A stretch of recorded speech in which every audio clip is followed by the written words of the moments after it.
bearded bastards, and welcome back once again to Kruggsmash, Honeystoker, where things are beginning to progress rapidly. Since the untimely death of our noble benefactor Mosus just months ago, the dwarves have taken it upon themselves to make sure this fortress reflects Mosus's wildest dreams. As such, a few changes have had to be made, some sacrifices. As you can see, all the dwarves in the fortress, except for Malfoy the werehorse, are now vampires. Every single one. Including even Iduristvatsif, the one dwarf in the fortress who refused to drink that tainted water. You see, the vampires found it extremely distracting to have warm-blooded creatures here in the fortress, because every time one of them tried to sleep, the vampires would have to drop what they were doing and try to charge at them to get a drink. Completely unavoidable, really, but it was extremely distracting, and we have to work here, so the vampires forced Id to drink the tainted water, much to his dismay. And unfortunately, Atir, our Baroness, was completely powerless to do anything about it. She totally knew where he was coming from, but the other vampires kind of forced it upon the guy. He didn't have a choice in the matter. It was either stay here with his wife as a vampire, or be exiled and thrown out into the world. And so, reluctantly, he took the dive, just like everyone else. Which does include Domas, Mosus' traveling companion, as well as Mezum, the human treasure hunter / metalsmith. Yes, they've all drank from the well at this point, and in fact we even recently received a large migrant wave, and it was very simple to turn them all into vampires. All we had to do was forbid the drinks and they all just one by one drank out of the well, turning them all into vampires. At this point our population is 68 dwarves, the highest it has ever been, and you may remember a while back we set the population cap to 80 dwarves. Well, that is no longer the case. I bumped that up to 200. So that we can now hope to be a proper dwarven fortress. I really do hope to keep receiving migrants here, and eventually this place will be enormous, which is just great. Now we do have some other things to note before we get into things, like over here for example. You can see in this bedroom we have a dwarf who is berserk, and if we let them out of there they would attack the other dwarves. Now they had popped up over here at the beginning of last episode, when I had briefly retired the fortress. They were making an artifact before I retired it, and when I came back they were berserk in their bedroom, so I just locked the door. Which is an interesting way to deal with a dwarf like this, really. They're not gonna die, so the other dwarves won't be depressed about that, and instead they're just gonna be locked up in their bedroom for the rest of eternity. And I guess the dwarves are gonna be fine with that, so works for us, I suppose, right? And actually down this way here, you can see another dwarven vampire who is in a catatonic state. We kind of had the same thing happen with them. They had a tantrum, started throwing furniture around, and so like a child, we just ended up locking them in their bedroom. And soon after they entered this catatonic state. A state they'll remain in until the sun burns out. Moving on, and oh, interesting. It looks like a human diplomat has arrived, and is speaking with Atir. That is fascinating. Greetings, little dwarf. I'm glad we made it safely to your fortress. The roads are becoming increasingly dangerous, but word of your small fortress is spreading, and we just had to make it out here. Now then, there is much to discuss. Yes, very good, very good. It's such a pleasant place you've carved out for yourselves, and we do have some news to share as well. Oh, and it does look like they have some news for us too. That's fantastic. Another source of news is always welcome, even from the humans, who have only a small empire. But compared to the dwarves, I guess it's, well, about the same. What a pleasant meeting. It has been an honor, noble Atir Momostaram. Now I must bid you farewell. Such pleasant people. A little too big and a bit lazy, but yeah, pleasant nonetheless. And I suppose while we have them here, we'll do some trading. Nothing too special though, I'm gonna put it in the background. And moving on, I have a bit of depressing news here actually, because you can see here Lytast, Beans, Ragath Budam. As you know, frequently depressed dwarf. And he's still hanging in there, but his stress levels are rising. Dangerously. And I'm not too sure why. I would have to assume it has something to do with the fact that he's now a undead monster. That could definitely be doing it. Perhaps he's another dwarf who never really agreed with this whole change, but he just kind of got sucked into the flow of things. Yeah, I guess that could get him down, right? It's not good to see, and I don't really have high hopes for him, honestly. I don't want to exile the guy, certainly, but I don't want to see him die either. So it might be for the best if we just throw him out of here eventually, but yeah, I want to see if we can make it to the Autumn Festival anyways. And if he does, then maybe he'll start turning around? I don't know. We'll just play it by ear. Alright, you know what, before I go any farther, I forgot to check on that news that we received from the humans. Let's have a quick look. Alright, looks like down here to the southwest, we have a little bit of action. Oh, that's something right there, actually. It looks like in the midwinter of 294, the army of Gugo Oozburial, the Lust of Guts, marched on Velvet Gazes, which is, I believe, the human capital. or at least its biggest city, and it's also a place that Mosus spent a lot of time at after Darkmine fell. Well, it looks like a bunch of refugees left the place before the army arrived. And even more interesting, it says the army was led by a beak dog, a unintelligent creature that usually serves as a beast of burden for the goblins. What the hell does that mean? The beak dog Smestra Autumn clashed. Fascinating. And just because I was interested, I took a look here in Legends mode, and it looks like this beak dog is actually incredibly unremarkable, and was only 4 years old when it was struck down by a goblin. Well, I'm just going to assume that the demon sent this thing out leading the army as kind of an insult to the humans. And then after the mission was over, it was just slain by a goblin because it had failed and because it was totally unremarkable. Fairly interesting, really. I don't know why I would say that, but it is fun to think about it. Anywho, let's see, we're back down here in the fortress, and what else do we have to touch on? Well, for one, down here in the quartzite caverns, the vampires are busy at work. As you can see here, they're carrying boulders out into the caves, and that's because you may remember a few episodes ago we began walling up this layer of caverns, so as to prevent any beasties from creeping in and attacking our dwarves. Well, seeing as how all the dwarves are vampires now, I figured I'd have them all come down here and continue that work, which they have been doing, and it's actually going very quickly too. I was originally going to just wall up a tiny section, but now I've decided to actually just wall up the entire layer, so that we can work in here in peace, and maybe we can do something amazing here in the future. But I don't know, we shall see. And another thing down in the quartzite layer here, you can see here the chamber that was to be Mosus' throne room. Well, it has in fact been repurposed. And yeah, it still does kind of serve as a sort of a throne room. You see, I made this room here into a tomb for Mosus. And if you look up this way here, you can see his body on display. Yes, it's not placed in a coffin or anything like that. No, it is in fact in a tower cap display case, in order to keep it visible to all the dwarves who pass through this room. It seems a bit morbid, sure, but we want the world to know who founded this fortress. Mosus is the one who got us to where we are, and he should always be remembered. Also, it should be noted that in this display case we also have placed Usprausnem, his iron artifact axe, and in front of the case there is also a quartzite slab with some nice remembrances written on it. Now let's take a look at that real quick. This is an exceptional quartzite memorial to Mosus Tzashrogoth Kugshilfungbez, which by the way translates to Mosus Kindling Crafts, the Worthless Pungency, a fairly cruel title he earned over the course of his adventures. The slab reads, in memory of Mosus Tzashrogoth Kugshilfungbez, born 247, succumbed to infection in the year 294, expedition leader of the Ashen Beetles 272 to 294, slayer of the elf Nebzo Hexclashed. Yes, as it would turn out, Mosus succumbed to an infection, and that's why he ended up getting sick like he did.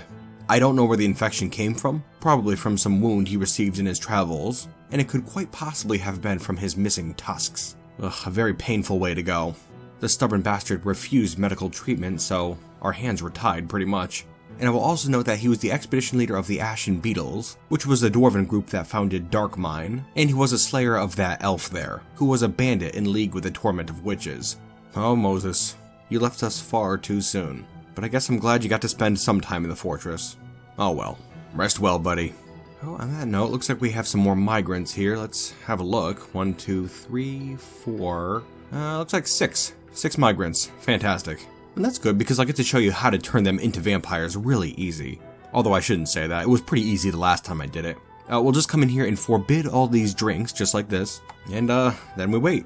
That's basically it. And from what I've seen, they tend to get thirsty before they sleep, and so there really is no risk of them getting drained before they turn into a vampire. It really is super easy. I'll try to keep an eye on them. It should be noted too that our well over here is still good to go. We did have to agitate the water a bit more before that last migrant wave, but now it is sufficiently bloody. And so now all we have to do is wait. Oh, there we go. Did you see that? The first of our new migrants is now a vampire. Just that easy. Here, let's watch this guy here. Iteb. Going to get a drink, and just that easy. Just have to make sure the well stays filled up, you know? And I believe it is just about empty too. So we're gonna have to start filling it up shortly. Just hoping there's enough in there to turn these other couple migrants though. Okay. Because if we don't, then that's gonna be some trouble, I would imagine. But nope, looks like we're good. Fantastic. Yeah, and would you have a look at that? All these vampires, just crazy. Man, oh man, I'll tell you. I'm so glad our well worked. And if you have a look here, our population is now 74 vampires, which is truly astounding. It also brings us very close to the point where we're going to start getting noticed by the Torment of Witches. That point being 80. So yeah, I'm thinking one more migrant wave is going to bring us into range of that. And so we're going to have to make sure we're prepared. And You know, I'm not sure if we are actually. Oh well, I'm sure it'll be fine. Anyways, down over this way here, you can see that we have 232 drinks in the fortress right now, which is good because it's the first of limestone, 295, early autumn, which means of course it's time for the autumn festival. So let's get that underway. Come, let's go, vampires. It's time to relax. We all deserve it. And now those drinks. It should be noted that vampires, of course, do not drink alcohol like typical dwarves, which is a problem because if a dwarf doesn't drink alcohol, then they start to slow down. They do everything slower. But that problem can be circumvented because if you have a tavern keeper in a tavern, and our meeting hall here is a tavern, then the tavern keeper will serve drinks to the vampires. And by serve, I mean kind of forcefully make them drink by pouring it into their mouths or something, I don't know. But it does solve our problem. If you have a look here, you can see this is Monam, our tavern keeper, who's almost constantly serving drinks, which is really extremely helpful. Now honestly, I don't have much experience with tavern keepers in Dwarf Fortress, but it seems fairly straightforward. Yeah, she just keeps going about her job serving wine, rum, all kinds of stuff. It really seems to be doing the trick. And you know, actually, we do have another tavern keeper now as well. That being Beans, who is currently standing in this bedroom here. For what reason, I could not begin to tell you, but it looks like he's heading to the meeting hall now, so that's good. Yeah, I'm really hoping this guy starts getting back up on his feet. I'm glad to see he at least made it to the Autumn Festival, of course, although he still does not seem to be doing any better at all. Oh well, just hoping he hangs in there. Guess we'll see. Well, it looks like the wagons have arrived once more. Fantastic. I'm hoping they brought a lot of stuff to trade, even though we really don't have too much to trade ourselves. Oh, and cool, looks like they left. They just turned around and left. Oh, good, yeah, fantastic. They entered the map, encountered a group of capybara, got into a little bit of a tussle there, I don't know if you saw that, then decided this place was too dangerous to trade with, apparently. Okay, well, there's always next year, hoping they come back. Well, anyways, seeing as how the vampires are down here relaxing for the Autumn Festival, how about we take a quick look around and see what else we've done. Now, up here at the Tower of Memories, you can see those 3 surrounding towers are now completed, and you can see they are 12 levels tall each, with 7 residences per tower, a total of 21 residences, which is not going to cut it at all. Oh, and I will also note that each of these surrounding towers is linked up to the main tower with these walkways that are suspended above the trees even, just a side note really. And I was thinking after those were completed that we're going to need a few more towers, and so I'm planning up places for a couple more of them. I think. Kind of a poor planning job on my part, but I want to put 2 more towers up over here, and then maybe 2 more down somewhere else, I don't know. Basically, we need more residences. I could carve them underground here, but that feels lazy, but we'll see what happens. I might just end up being lazy. Anywho, if we move a bit down from here, you can see this area here, the tunnels underneath the towers. They're all linked up, carved out and smooth, and there is just stone all over the place now. And so down this way, I have a couple of craft dwarf workshops being created, and I'm gonna start pumping out rock crafts. And we're also using a ton of this rock down underground to finish those walls in the second cavern layer as well. Just trying to get rid of this stuff, you know? Also, if you take a look down from this level here, you can see things are pretty well underway, almost all dug out. We have a couple areas for pump stacks on the side, and up above you can see the channels that the magma will be pumped through. Yes, if you haven't guessed already, it is my intention to make a magma fall over this bridge, so that magma pours down out of this ceiling and then down around this bridge. And then hopefully it will go draining down around the sides here, and so that the space underneath the bridge will fill up with magma to this level here, where the magma can be pumped back up and around through the ceiling once more. And then I have a bit of an overflow valve over this way here too, just so there's no risk of the room getting flooded. I'm a little terrified of that. I personally don't have a lot of experience with magma in Dwarf Fortress, and so I am a bit tentative with this whole thing, but I'm thinking it should work out pretty alright. Hoping, anyways. I guess we'll see what happens. I know there is magma down there on the 3rd cavern layer somewhere, and I had uncovered it at one point, but during one of those times where I had retired the fortress briefly, it made the whole 3rd cavern layer completely invisible once more, and so we're gonna have to go searching for it, which is a dicey proposition because I know there's at least one forgotten beast out there somewhere. It looks like we'll have to assemble a Nazusheb strike force to go search out the place. Kind of exciting, really. Now, I don't know if you noticed it, but while I was talking just there, we received another migrant wave, which takes our population up to 82 dwarves, over the point at which the goblins will take note of us, which is, well, utterly terrifying, honestly. We're not really ready to fend off the goblins, I don't think. Which is really actually terrible of us because, you know, we've had more than 20 years to prepare to fight the goblins. I mean, we do have our stabby hall over here, which would do the trick, but it's not linked up at all. I guess I'll get on that. I mean, worst comes to worst, we do have a fortress of 80 super powerful vampire dwarves with modest armor and weapons, so I could see us fighting off a few waves of them with fair ease, but that's not something we could hope to do forever. Certainly not. And so yeah, I'm gonna try to get these spikes hooked up right away. And yes, to this pressure plate up here, which I know won't be as good as a lever, but I don't know, I just like a pressure plate. Leave me alone, will you? Oh, you know, I guess I did forget about our war boars over here. You know, I am incredibly interested to see how these things perform in battle. If I had to take a guess, I don't think they would do much better than dogs, but I suppose time will tell. My hopes are high. Oh, you know, while the dwarves are still relaxing, here's something else I'd like to point out over here. Back on the subject of our insane citizens, we do have a third now. Solon, a longtime fortress resident who was upset for a while and then apparently just went over the edge. Yeah, interestingly, they spend their time now just babbling and running around the halls, and they have stripped off all of their clothing as well. And you know, normally when this happens to a dwarf, they stop eating and drinking, and eventually they die, pretty quickly actually. But this guy's not going to be going anywhere. He's a vampire, so he's not going to starve or dehydrate or anything. And so he's just going to be running around babbling forever, I guess, until something kills him. Which, you know, doesn't sound great, but like, you know, if he was a normal dwarf, he would die and it would upset everyone. And again, all the dwarves are going to be fine with this for whatever reason, so I'd say that's actually a pretty decent perk to having a vampire fortress. You don't have to worry about insane dwarves dying all over the place, which is nice, in a way.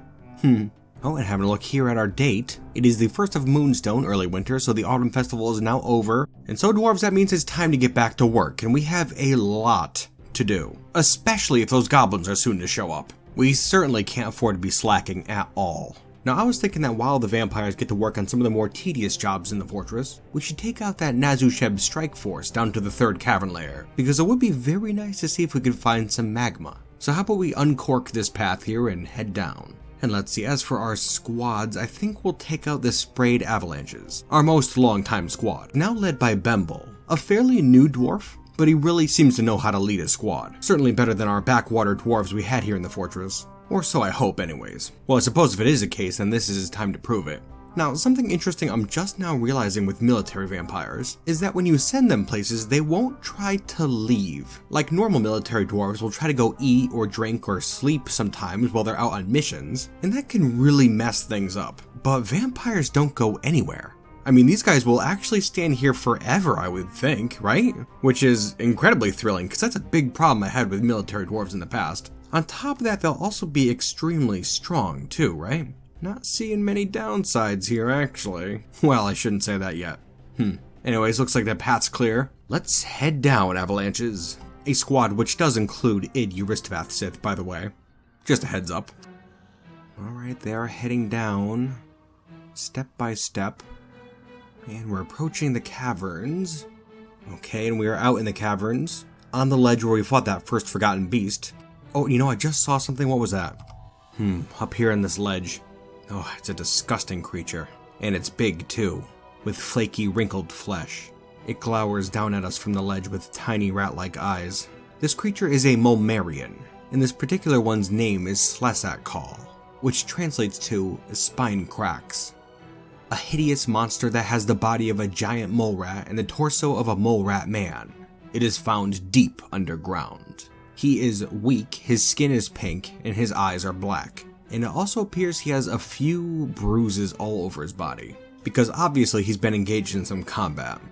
Well, I have the distinct feeling that this creature can't stand up to Nazusheb might. Let's put it to the test, vampires. Following spine cracks through the tunnels here, and it has taken off running, I would assume in terror. Oh, and here come the Nazusheb, slowing down combat. Alright, they're moving in and are fighting. The first Nazusheb in combat here is Dastat, one of the carpenters. Oh, I see some blood. Looks like the Mulmarian was stabbed with a steel spear. Other Nazusheb moving in now. The creature is surrounded, but still fighting strongly. Oh, someone was just wounded. Well, it looks to be Ubble, one of our skinners. The Mulmarian bit him in the head and shook him around. Oh boy, that's not good. Still watching here, the combat is ongoing. Oh, and that'll do it right there. The creature was finished with a steel warhammer to the head, smashing the brain. Fantastic work. But we're not through yet, Nazusheb. Hang tight. Having a look here, it doesn't seem like there are any other monsters in the immediate area, but we still have a long ways to go, dwarves. Stay frosty. Now, when I had uncovered the magma originally, it was down here to the southeast. So that's where we're going to try to go. Hopefully we can make it down that way without much trouble. Alright, let's go, vampires. Just be careful. Heading up this slope here to a higher portion of cavern. And still not seeing much of anything. Let's continue down this slope over here. Oh boy, down here there's a bunch of blood and remains of creatures, including some Crundles and a Retherer. And there's just blood splattered all over the place too. I wonder if these creatures were killed by Slesat Call. Could very well have been. And continuing down farther, there are even more dead creatures, including the remains of a forgotten beast, one that we had not seen before. It's not that snail. No, this one appears to be made out of ash. Well, that's something. Still not seeing any monsters, and it looks like this way is a dead end. You know, I'm not sure there's going to be a way to get down to the southeastern part of the map. Not a straightforward path anyways. I'm going to have to call down some workers, I'm thinking. But that should be fine. We do have to get some workers down here anyways to cut down some trees, specifically the blue ones here, Nethercap. Because you see, these trees in particular are going to be integral in getting magma from down here in the caves to our new entry hall. You see, nethercaps have this interesting property where, in their natural state, they are about freezing in temperature, and so they will not burn when in contact with magma, from what I understand. Now, we don't currently have any magma-safe metals on our map that I've seen, and we have to make a lot of pipes in order to make a proper pump stack. And the only way I could see to do that is to use these nethercap logs. So yeah, we're gonna need quite a few. So I'm gonna tell you what, I'm gonna get some workers out here and cut down some trees, and I'm also gonna get to work making a path down to the southeast. It's all very tedious, and I will get back to you if anything interesting happens in the meantime, but just to speed things along a bit, let's jump ahead. Okay, there we are. I actually let a considerable amount of time pass, because there was a lot to do, a lot of boring stuff, and just nothing was going on at all, nothing interesting. Until now, that is. You can see over this way here, I was working on a path leading down to the southeast, and we were gradually uncovering the darkness, and eventually we sensed a presence. Just down this way here. Here amongst these giant trees, we could see splattered gore and blood. A terrible stink wafts through the caverns. And in the middle of it all, sits the forgotten beast Siga. The great, hairy, winged snail with a poisonous bite.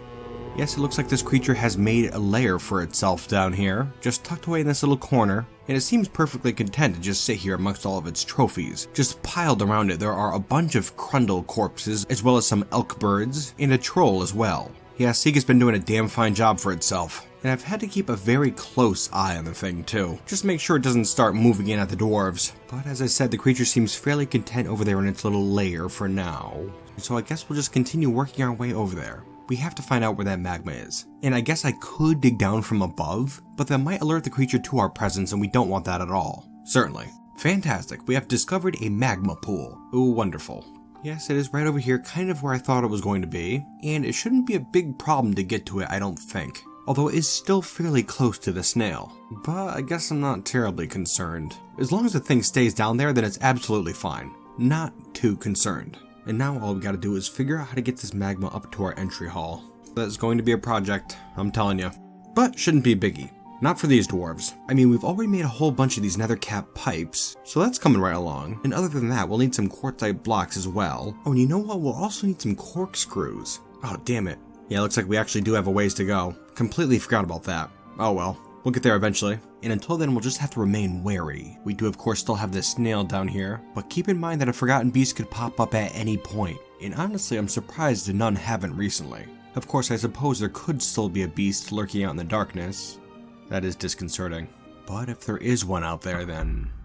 Wait, what's that? Something's approaching. But this time it sounds a bit different.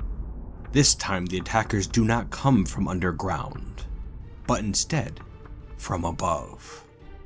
A gang of several large creatures pushes its way through the underbrush. Branches snap under heavy feet, and tiny saplings bend to their strength. The sound of clanging armor and their own guttural war cries precedes them.